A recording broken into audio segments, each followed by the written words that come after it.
Welcome to the Deep Dive, the show that cuts through the noise of complex information to bring you the essential insights. Today, we're plunging into the second quarter 2025 results for TG Therapeutics, specifically unpacking their earnings call that took place pre-market.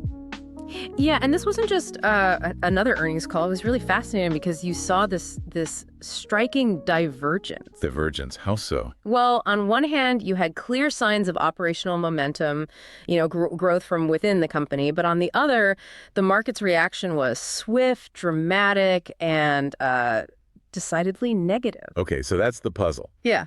Our mission today is to really understand why that disconnect happened. Exactly. And what it means for you as a well-informed observer. That's a powerful setup. Yeah. It immediately makes you ask, okay, what were the raw numbers that sparked this? Let's unpack those headline figures first. Place to start. Right.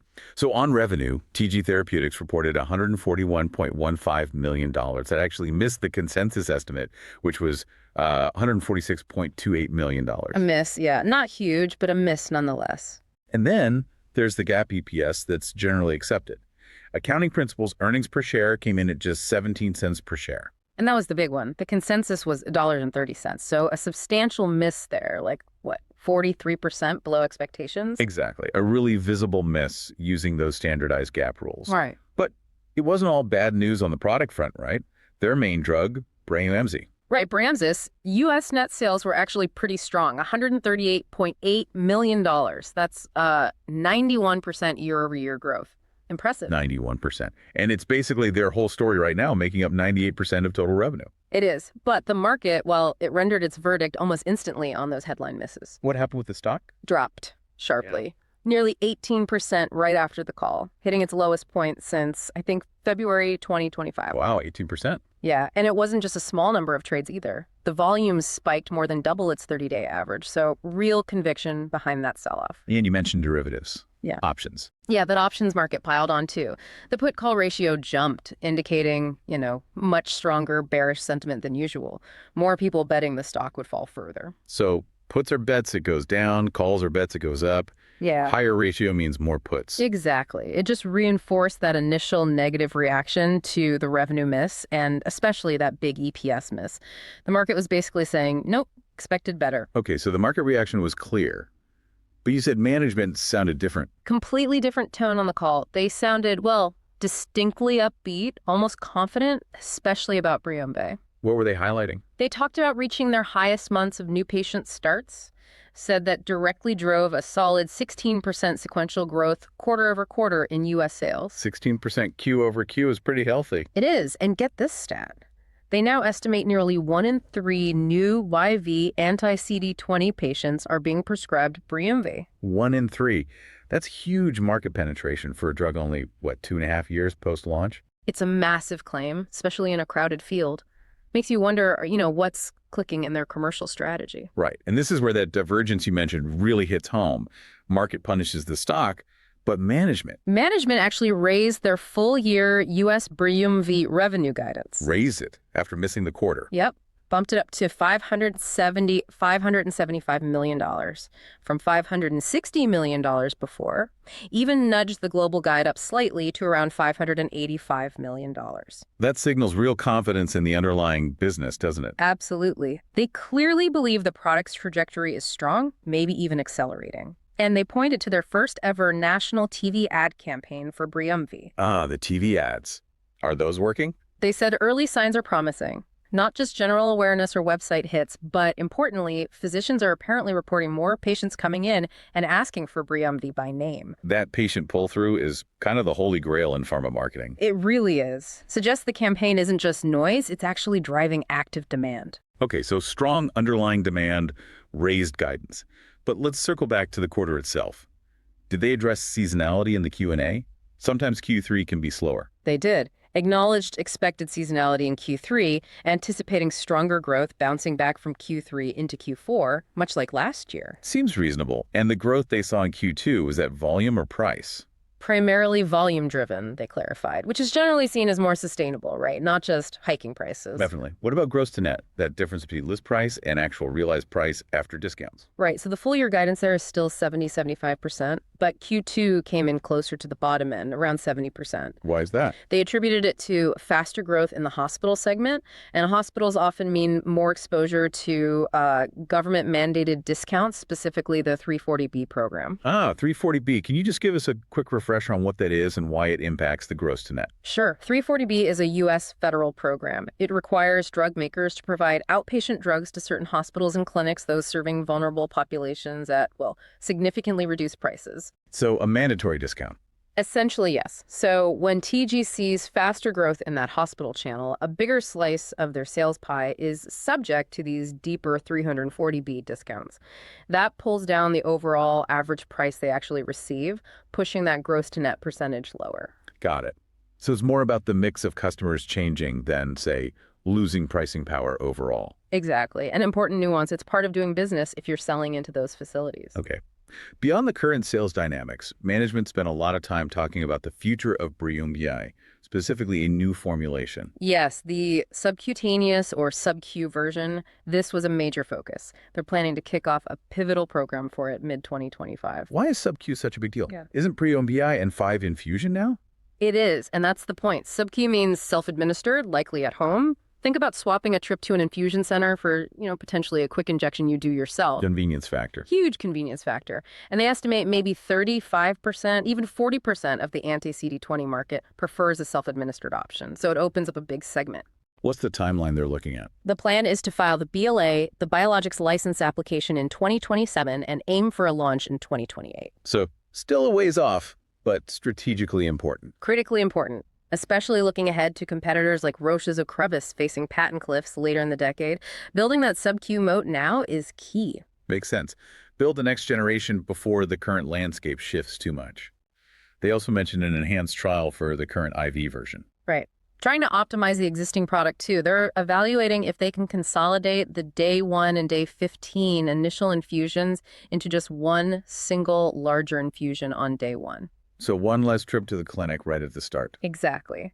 Simplifies things for patients, simplifies scheduling for infusion centers.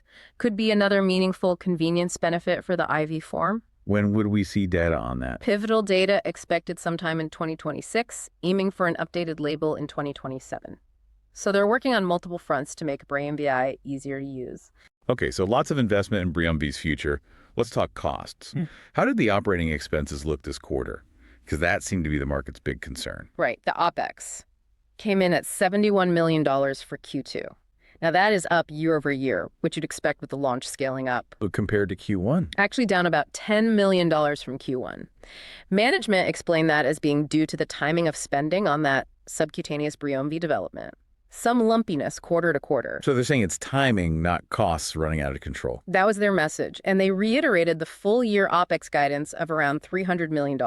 Didn't raise it. What about their cash position? How much runway do they have for these investments? Ended the quarter with about $279 million in cash and investments. Pretty much flat compared to Q1. And that gives them Roughly 3 years of runway based on current plans. It's pretty solid. It insulates these pipeline bets from needing immediate financing or dilution. 3 years is crucial breathing room.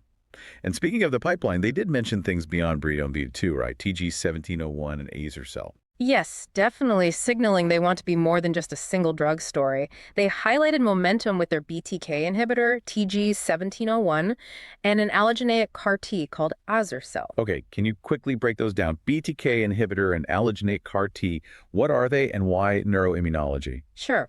So BTK inhibitors target a protein called Bruton's tyrosine kinase, which is important for activating certain immune cells, B cells in particular. Inhibiting it can help calm down the immune system in autoimmune diseases, often oral drugs, which is a plus. Okay, targeted therapy. And CAR-T, usually hear about that in cancer. Right. CAR-T engineers T cells to fight disease. Allogeneic means the T cells come from a healthy donor, not the patient themselves. It makes it potentially an off-the-shelf therapy, easier to scale than patient-specific CAR-T. And they're using it in MS. They've dosed their first patient with progressive MS using Azer-Cel. It's early days, but it shows ambition. They're also looking at BRIUMVI for myasthenia gravis. It's all part of building this broader neuro-immunology platform. A clear long-term strategy then.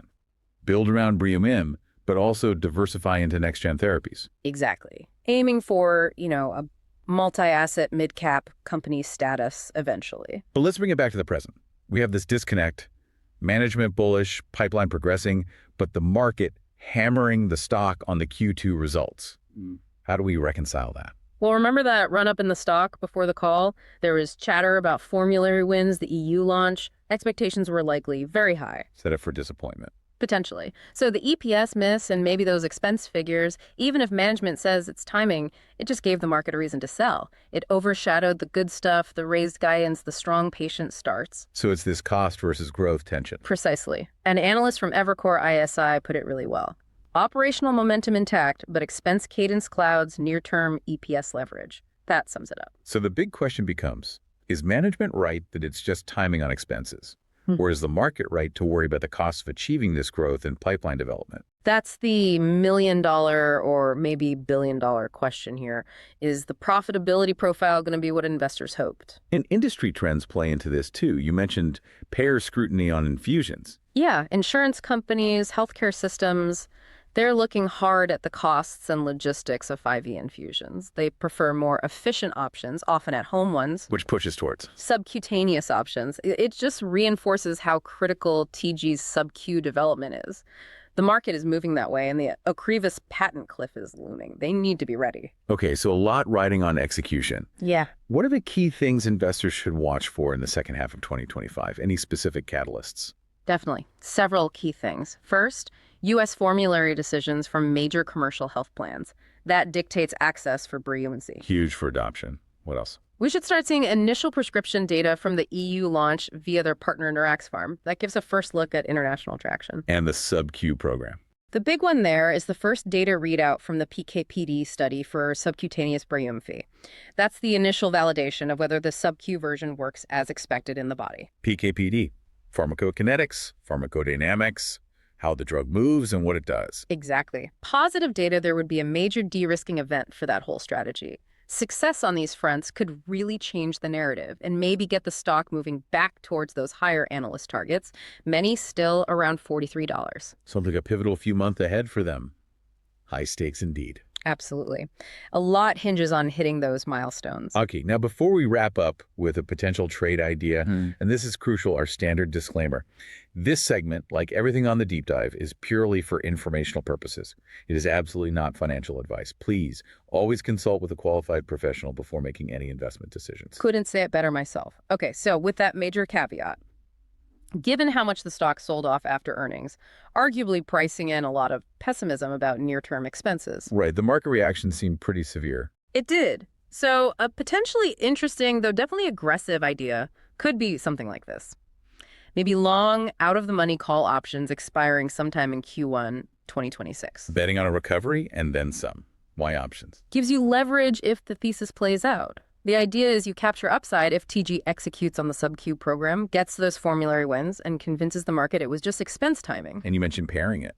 Yeah, you could potentially pair that long call position with a tactical short position in one of the older legacy anti-CD20 competitors, maybe one that looks particularly vulnerable to this ongoing shift towards sub-Q treatments. So betting on TG's future success and a competitor's relative decline. That's the thesis. It's a bet that management's execution validates their strategy, overcomes this short-term market noise, and pushes the stock back towards that, 43 lowish street target range. Again, aggressive, needs careful consideration. Understood. So to recap our whole discussion, TG Therapeutics had a quarter with really strong operational growth for BRIUMVI, even raised revenue guidance. But a significant miss on the bottom line, the EPS, blamed on expense timing, which led to that sharp negative market reaction. It really highlights that classic tension between showing immediate profits and making big strategic investments for the long term. And what's really fascinating is that strategic pivot.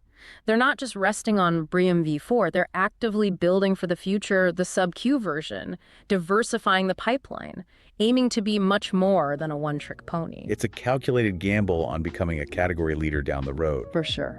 So the final thought for you, our listeners, how should the market value companies like this? Companies making big, potentially necessary investments for future dominance, even if it hurts profits today. Is patience the right approach? Or is the market's demand for immediate results the smarter path? Something to definitely chew on. We've covered a lot today. We hope this deep dive gave you some valuable insights to think about. Thanks for tuning in.